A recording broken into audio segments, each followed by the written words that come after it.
Avez-vous déjà eu cette étrange sensation? Au moment même où tout semble enfin aller bien, quelque chose en vous commence à tout remettre en question. Comme si une part silencieuse sabotait ce que vous avez pourtant tant cherché, vous. Ça êtes sur le point de vivre quelque chose de beau, de simple, de bon, et soudain vous doutez. Vous fuyez, vous gâchez. Pourquoi cela arrive-t-il? Pourquoi certains d'entre nous semblent incapables d'accepter la paix, la joie ou même l'amour, lorsqu'ils frappent à notre porte?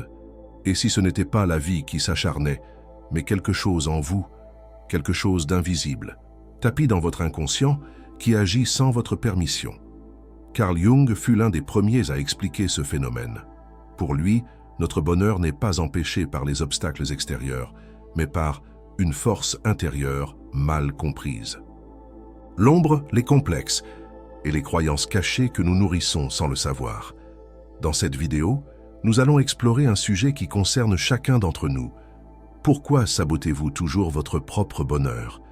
Nous verrons comment l'inconscient crée des résistances subtiles, comment nos anciennes blessures nous empêchent d'accepter le bon, et surtout, comment nous pouvons sortir de ces schémas invisibles pour enfin cesser de nous tirer une balle dans le pied à chaque moment lumineux.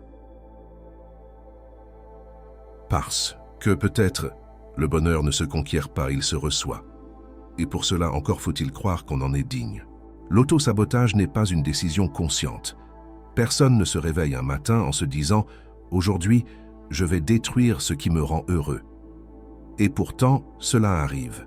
Un mot blessant lancé sans raison, une promesse rompue, un projet abandonné à la dernière minute, une opportunité gâchée par peur, ou une relation précieuse volontairement négligée.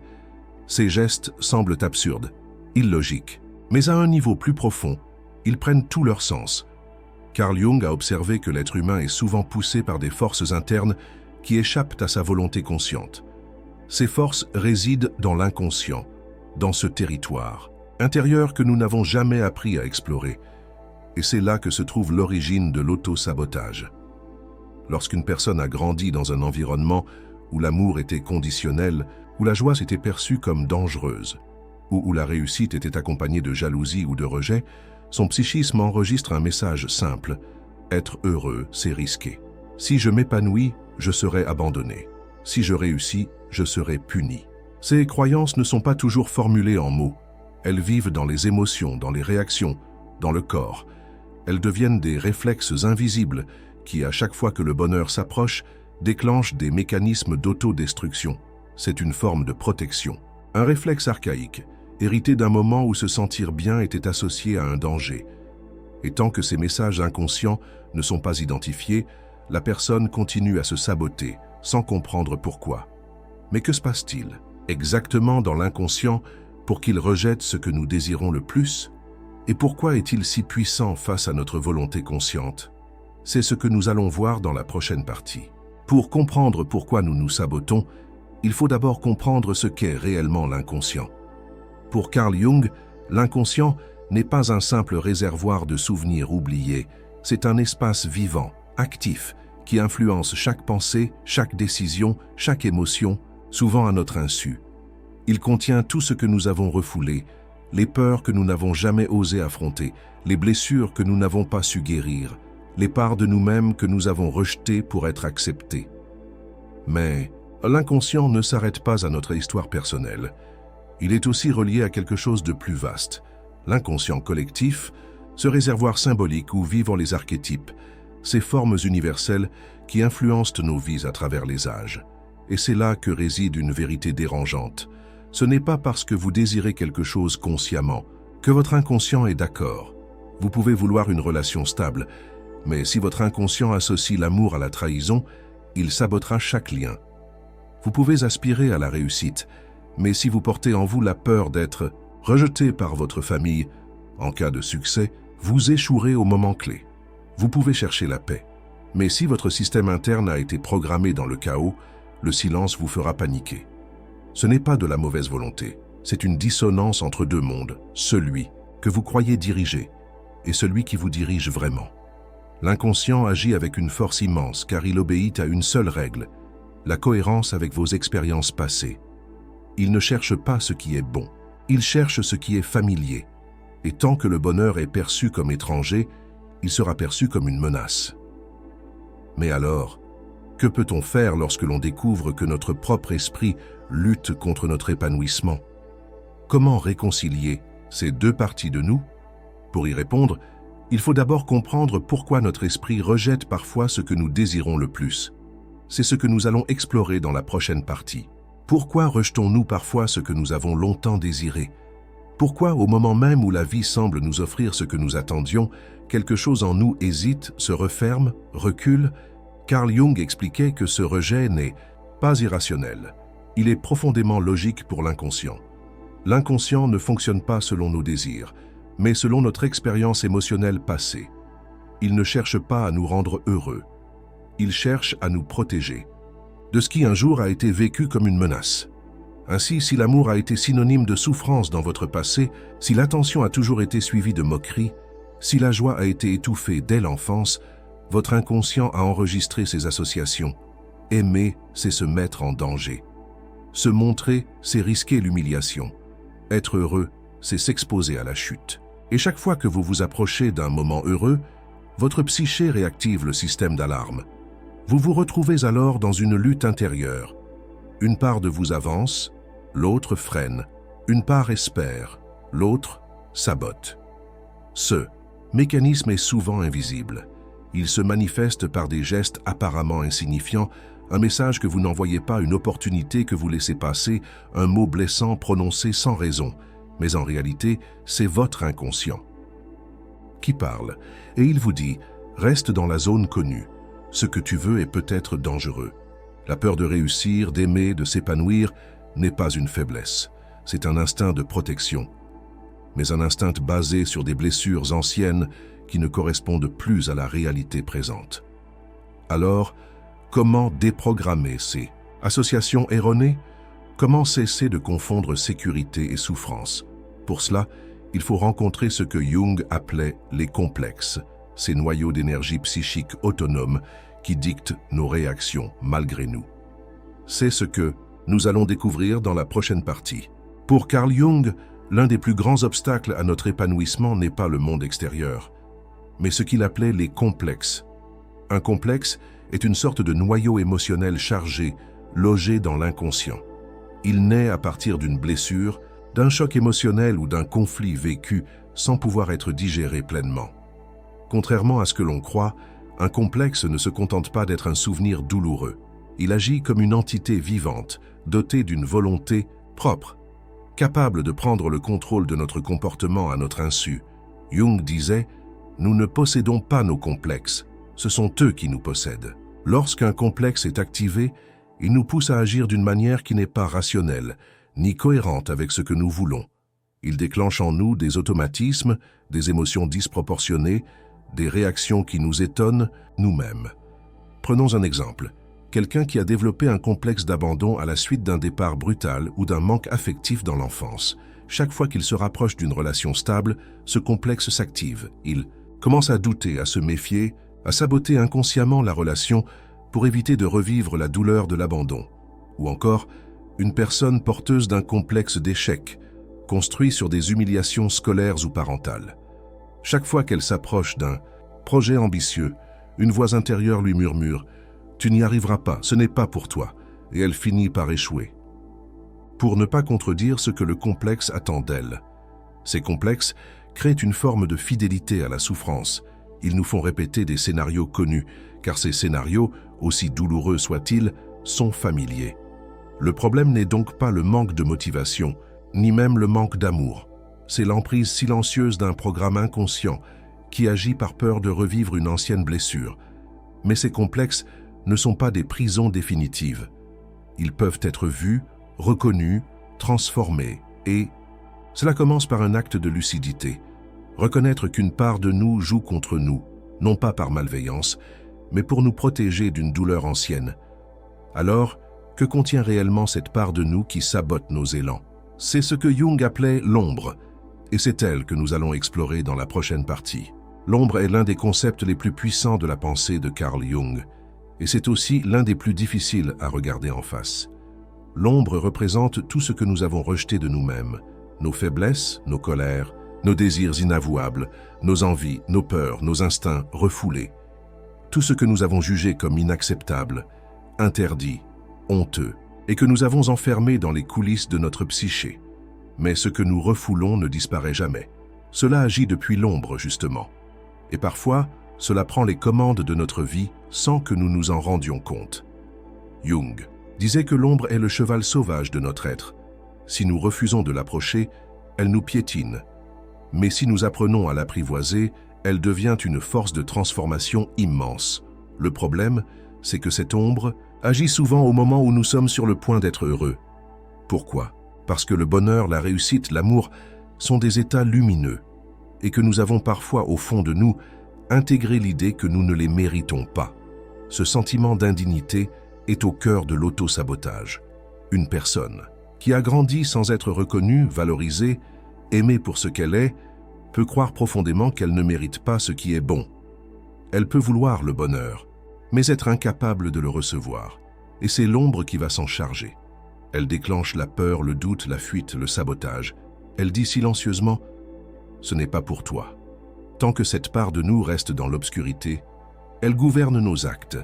Mais lorsqu'on la regarde en face sans la juger avec compassion, elle perd de son pouvoir destructeur. Elle cesse d'être notre ennemi. Elle devient une vérité à intégrer. Rencontrer son ombre, ce n'est pas se perdre, c'est se retrouver tout entier. Et c'est aussi la première étape pour sortir du cercle vicieux du sabotage. Mais encore faut-il savoir d'où cette ombre tire sa force. Et souvent, elle se nourrit de blessures anciennes, non cicatrisées. Ce sont elles que nous allons explorer dans la prochaine partie. Derrière chaque acte d'autosabotage, il y a une blessure. Et derrière chaque blessure, il y a une histoire.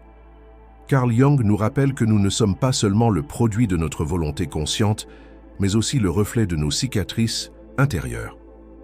Beaucoup d'entre elles ont été formées bien avant que nous ayons les mots pour les décrire. Elles se sont construites dans l'enfance, dans ces moments où nous avons ressenti du rejet, de l'humiliation, de l'abandon, ou même un simple manque de reconnaissance. Ces expériences ne sont pas toujours spectaculaires. Parfois, il suffit qu'un enfant entende trop souvent qu'il dérange, qu'il sente que ses émotions sont de trop, qu'il comprenne qu'il ne sera aimé que s'il se conforme. Alors, une partie de lui s'efface. Il apprend à survivre, à plaire, à s'adapter. Mais il enterre des morceaux de lui-même en chemin. Plus tard, ces blessures deviennent des croyances. Je dois mériter l'amour. Si je suis trop heureux, quelque chose de mauvais va arriver. Je ne suis pas assez bien pour que ça dure. Et chaque fois que la vie lui offre une opportunité d'être pleinement lui-même, cette ancienne douleur se réveille et le tire vers l'arrière. C'est ce tiraillement que beaucoup ressentent sans pouvoir l'expliquer. Ce moment où tout va bien, mais où l'on se sent inquiet, nerveux, presque coupable. C'est la mémoire de la blessure qui parle. Elle dit « Attention, tu sais comment ça finit, n'est-ce pas ?»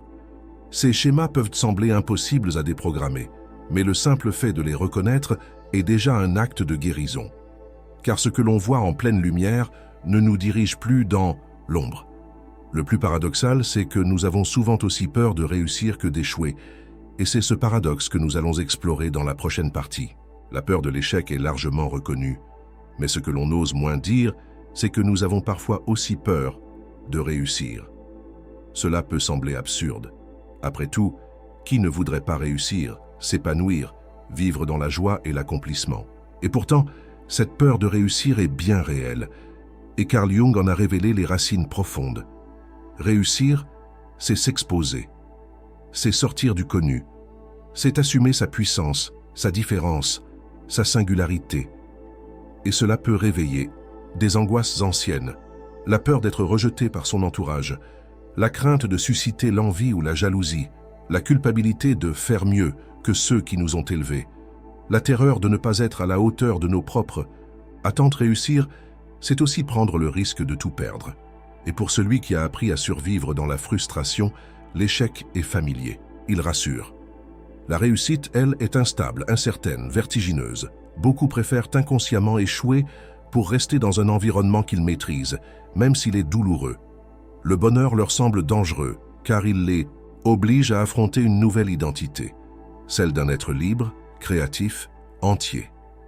Carl Jung affirmait que l'éveil de l'individu passe par la confrontation avec ses propres ombres, mais aussi avec sa lumière, et cette lumière peut faire peur, car elle exige de renoncer aux excuses, de ne plus se cacher derrière le passé, de devenir responsable de sa propre vie. Ce que vous fuyez, parfois, ce n'est pas votre souffrance, c'est votre rayonnement, votre grandeur, votre potentiel. Alors, comment accueillir cette réussite sans se saboter? Comment cesser de se méfier du bonheur et enfin le recevoir sans crainte? C'est ce que nous allons explorer dans la prochaine partie. Sortir du cycle de l'auto-sabotage ne se fait pas en un jour, mais c'est un chemin possible, réel, transformateur. Carl Jung nous enseigne que l'inconscient ne peut pas être supprimé ou ignoré. Il doit être intégré. Et l'intégration commence par la lucidité, la reconnaissance honnête de ce qui agit en nous. Voici quelques clés concrètes pour désactiver ces mécanismes intérieurs qui vous empêchent d'accueillir votre bonheur. 1. Observer sans juger. La première étape consiste à repérer les moments où vous vous sabotez, sans vous condamner. Posez-vous la question: qu'est-ce que j'essaie d'éviter? Quel souvenir ancien cela réveille-t-il? 2. Identifier les croyances cachées. Nous portons en nous des phrases intérieures comme « je ne mérite pas ça »,« ce ne sera jamais pour moi »,« ça ne durera pas ». Ces croyances ne sont pas des vérités, ce sont des échos de blessures anciennes. Ralentir au lieu de fuir, quand vous sentez la peur du bonheur s'installer, ne fuyez pas. Ralentissez. Respirez. Demandez-vous: et si cette peur n'était qu'un signal d'alarme déformé? 4. Parlez. À son ombre, vous pouvez écrire, méditer, ou simplement entrer en dialogue intérieur avec la part de vous qui doute, qui sabote. Demandez-lui ce qu'elle veut protéger. Souvent, vous découvrirez qu'elle agit non pas pour nuire, mais pour éviter une ancienne souffrance. Rééduquez l'inconscient. L'inconscient se transforme avec la répétition de nouvelles expériences positives. Chaque fois que vous vous autorisez à recevoir quelque chose de bon sans fuir, chaque fois que vous restez, que vous osez, que vous accueillez, vous réécrivez en douceur le programme intérieur. Le bonheur n'est pas un choc, c'est une habitude à réapprendre. Et il n'y a pas de petite victoire. Chaque geste de bienveillance envers vous-même, chaque refus de saboter chaque moment où vous restez au lieu de partir, est un acte révolutionnaire. Mais au fond, le vrai changement ne commence pas par une méthode, il commence par un choix intérieur, celui de ne plus lutter contre soi, et de devenir enfin l'allié de sa propre vie. Dans la dernière partie, nous allons réfléchir à ce que cela signifie profondément d'oser être heureux. Et si au fond, la plus grande aventure de votre vie n'était pas de changer le monde, mais d'oser vous laisser changer par la lumière qui vous habite déjà. Carl Jung nous rappelle que ce n'est pas le bonheur qui est inaccessible. C'est notre inconscient qui, trop souvent, dresse des murs là où il faudrait simplement ouvrir une porte. Ces murs ont été bâtis pour nous protéger, mais à force de les entretenir, ils nous enferment. Et un jour, vous comprenez que vous n'avez pas à mériter la joie. Vous avez simplement à cesser de la fuir. Vous n'avez pas à être parfait pour être aimé. Vous avez simplement à cesser de croire que vous ne l'êtes pas. Vous n'avez pas à contrôler tous les risques. Vous avez simplement à accueillir ce qui vient avec confiance et présence. Le bonheur n'est pas un objectif, c'est un état que l'on autorise, une ouverture que l'on cultive, un droit que l'on se reconnaît. Vous n'êtes pas ici pour vous battre contre vous-même, vous êtes ici pour vous rencontrer et vous souvenir que vous êtes digne, même si personne ne vous l'a jamais dit. Alors dites-moi, qu'est-ce que vous avez sabordé dans votre vie et que vous aimeriez aujourd'hui accueillir autrement? Partagez votre expérience en commentaire. Votre chemin peut éclairer celui des autres. Et si cette vidéo vous a parlé, n'hésitez pas à la transmettre à quelqu'un qui, lui aussi, mérite de cesser de s'auto-saboter. Merci d'avoir pris ce temps et à très bientôt pour un nouveau voyage au cœur de la conscience humaine.